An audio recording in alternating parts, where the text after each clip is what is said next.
Chapter 15. Piper. Though I'm enjoying talking with Patrick, the nerves in my stomach are still bunching together like tangled Christmas lights. So I take another drink. It doesn't taste like I thought it would, but I suppose it's not that bad. There's a fruity flavor to it, though the alcohol gives it a slight sour note at the end. So, how are you feeling about work? Patrick asks, when he's sure I'm not going to have another coughing fit. Do you think your people skills are improving? I push up my glasses and take another sip. Maybe it's the nerves, but I can't seem to stop sipping the wine. I believe I will find it easier to talk to people now. I just hope I can make management see the change.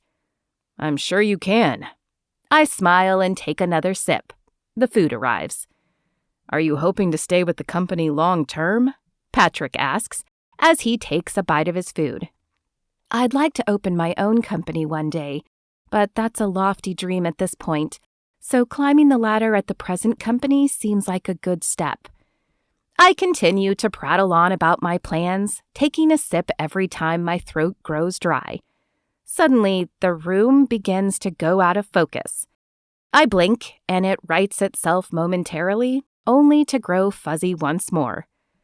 Piper, are you okay? Patrick asks from across the table. I think so. I reach for the wine again, but I can't focus on the glass, and instead of grabbing it, I knock it over. Red liquid flows across the table like a scarlet river and falls into Patrick's lap. Oh no, I'm so sorry. Here, let me help. Red wine needs some kind of water. I should know this answer, but my head feels as fuzzy as the room. Regular water isn't right, but surely it will help more than nothing. So I take my water glass and pour that on Patrick. He jumps out of his seat and looks at me with wide eyes and a very wet crotch. What was that for? Patrick wipes at his pants with his napkin, while I return to my seat, wishing I could crawl under the table and disappear. I'm sorry, I was trying to keep it from staining. I drop my head into my hands, sure that Patrick will never want to see me again, and that I am destined to remain alone forever. But instead, I hear chuckling. Glancing up, I see that Patrick has a smile on his face. Why is he smiling? Note to self. Alcohol does not agree with you. No more wine without food first, and even then, I'll make sure I'm wearing dark pants. The alcohol, of course. I've been talking and drinking, but not eating, and the alcohol went right to my head, literally. But the alcohol must be affecting him too. It's the only explanation for him laughing instead of being angry. You're not mad? Mad? Over a stain? I have a 5-year-old daughter who has stained more clothes than I can count. This is no big deal. Are you sure? Patrick reaches across the table and grabs my hand. I've been pooped on and vomited on. Do you remember when we met at the carnival? I had a giant chocolate stain on my shirt. Believe me, this is nothing. You had dinner at my house. Amelia was on her best behavior then, but trust me, this is not a big deal. Now, why don't you finish your meal before the alcohol gets to your stomach and makes you sick? I don't know if he's just being nice or if he's really this understanding, but he is right about food. I should have eaten while I was drinking, and it probably wouldn't have been so bad. So I take his advice, and this time I eat while he talks to me. He tells me more about Amelia and his own plans for his career. Like me, he would like to run his own company one day, and I can't help but wonder if we could run one together. When the check arrives, I offer to pay for half. I mean, it's the least I can do for ruining his pants. But he just shakes his head. I asked you out, so I am paying. I know, but I spilled wine and water all over you. At least let me buy you a new pair of pants. I don't know. Buying a man pants on the first date feels a little personal, don't you think? He smiles, signs the receipt, and then holds out his hand to me. I take it, marveling at how different he is from Ian. Of course, if he knew how close I came to dabbing at his crotch with a napkin, he might not be so easygoing. But thankfully I didn't, and he is. Though it still feels like a dream.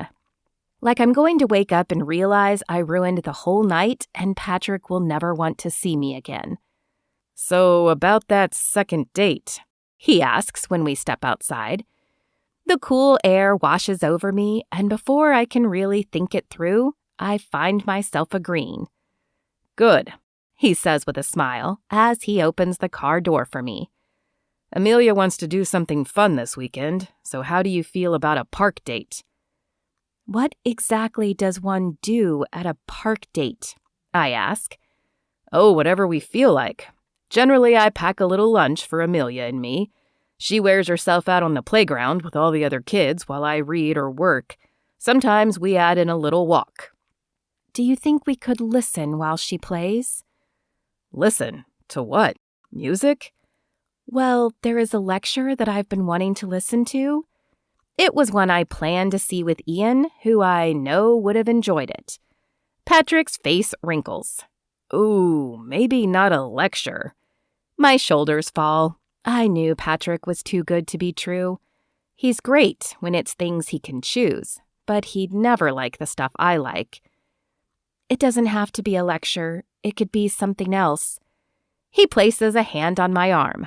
Piper, I was kidding. If a lecture is what you want to do, then I'm all for it. Part of dating is learning about the other person.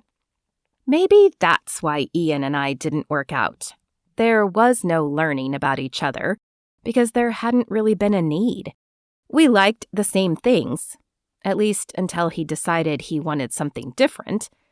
But Patrick and I are different. We aren't quite polar opposites, but we have a lot of differences. Maybe there really is something to the whole opposites attract thing. We'll plan for Saturday then, Patrick asks when we pull up to my apartment. Sure, sounds good. Thank you for dinner, and I'm sorry again about the pants. Forget about them, he says, waving his hand. I already have. I wave goodbye and watch him drive out of the parking lot, and then I walk up to our door. I know that my friends will be waiting inside, wanting details of the date, so I take a deep breath and prepare myself before opening the door. Sure enough, they are all sitting in the living room, and their heads swivel to the door in unison as I step inside. How was it? Belle asks as soon as I close the door behind me.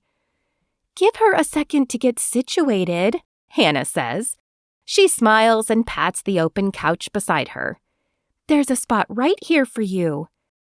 It was good. Nice. I bite my lip, hoping they will let it go and knowing that's probably not likely.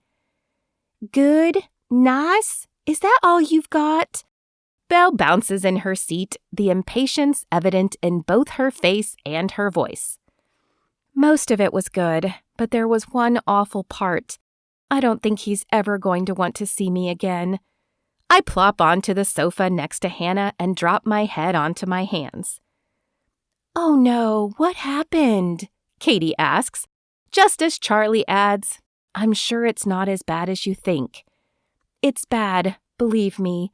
He took me to a nice Italian restaurant, but then he ordered us both a glass of red wine. Hannah's eyes grow wide.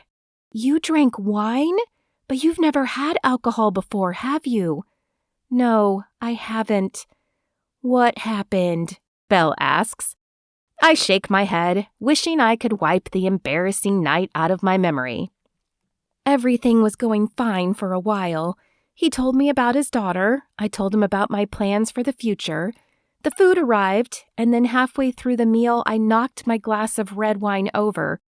Before I could stop it or mop it up, it flowed across the table and onto his lap. Belle gasps and throws a hand over her mouth. Was he wearing dark pants at least? I wish.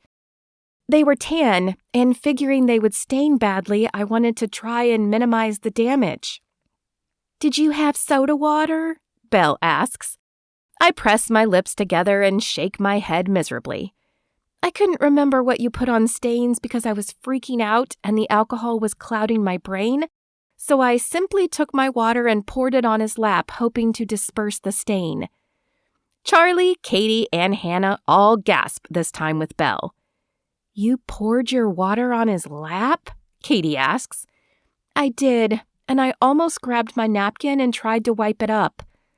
I shut my eyes and shake my head again, embarrassed by the memory.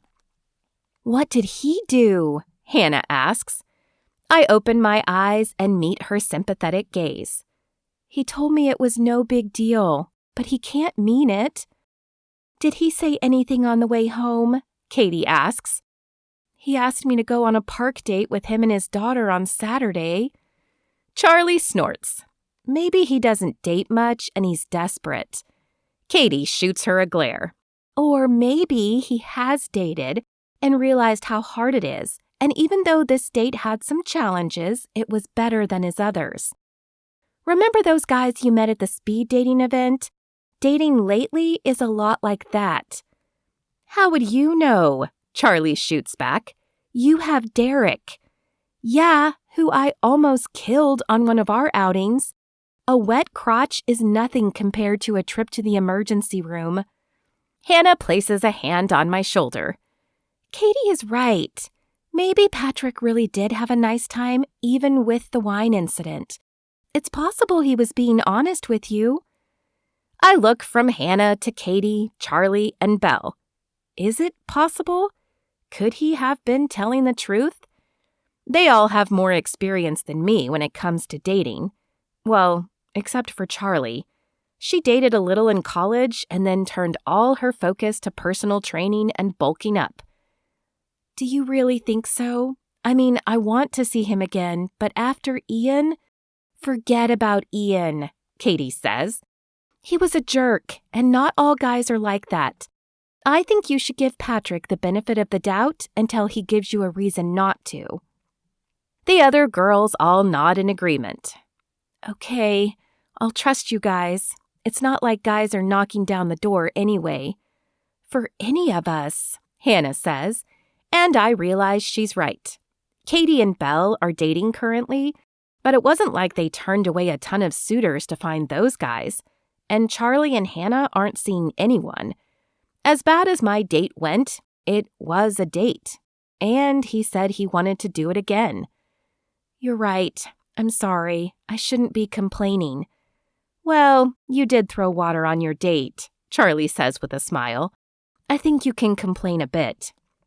But at least you didn't vomit in his car, Hannah says. My brother got so sick from drinking one time that I was sure he would throw up on the way home. I told him he better open the door if he felt sick or he'd be cleaning my car. Gross, Katie says. Did he make it home? He did, but he spent the whole night puking in the toilet and I spent the whole night listening to it. It was the last time I went drinking with my brother.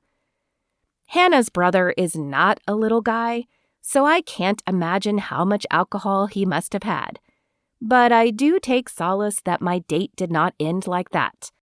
However, I think my dabble into drinks containing alcohol will remain that. A one-time dabble, never to be repeated.